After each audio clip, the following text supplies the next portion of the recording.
বিকেলবেলা হালকা খিদে মিটানোর জন্য মনটা যখন ছটফট করে তখন চট জলদি বানিয়ে নেন এমন একটি স্ন্যাক রেসিপি। ছোট বড় সকলের অনেক পছন্দের একটি স্ন্যাক্স হবে। আশা করি সকলের অনেক ভালো লাগবে, সব উপভোগ করবেন।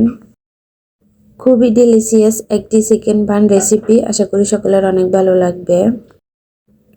সফট এবং নরম তুলতুলে একদম মুখে দিলে মিলিয়ে যাবে এমন একটি রেসিপি।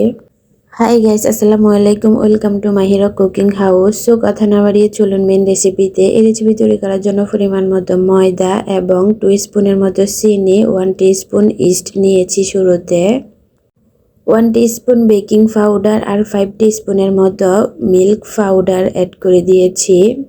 এখন সব শুকনো উপকরণ হাত দিয়ে একটু মিক্স করে নেব। দেন আমি দিয়ে দেব একটি ডিম। ডিমটা দিয়ে একটু ভেঙে তারপর এর মধ্যে সামান্য একটু পানি দিয়ে বড় সাইজের একটা ডো তৈরি করে নেব।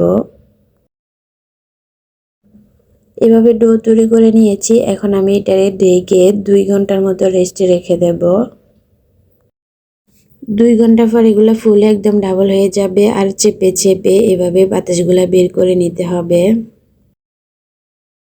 দেন আমি ছোট ছোট করে হাত দিয়ে এভাবে লিচি কেটে নেব আর একটু চাপ দিয়ে এভাবে মাঝখানে চিকেনের ফুলগুলো অ্যাড করে দেব। তারপর এভাবে হাত দিয়ে ঘুরিয়ে ঘুরিয়ে মুখটা বন্ধ করে দেব। সেম প্রসেসে আমি সবগুলা রেডি করে একটা বার কষার মধ্যে রেখে দেব। খুবই সহজ রেসিপি, আশা করি নতুন রাঁধুনিরাও অনেক উপকৃত হবেন।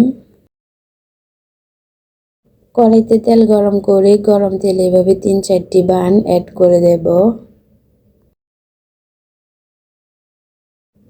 গরম তেলে দেওয়ার সাথে সাথে এগুলো ফুলে ডাবল হয়ে যাবে। এক পাশটা যখন ফুলে উপরে উঠে যাবে তখন এগুলারে উল্টিয়ে অপর পাশটাও সেমভাবে ফ্রাই করে নিতে হবে।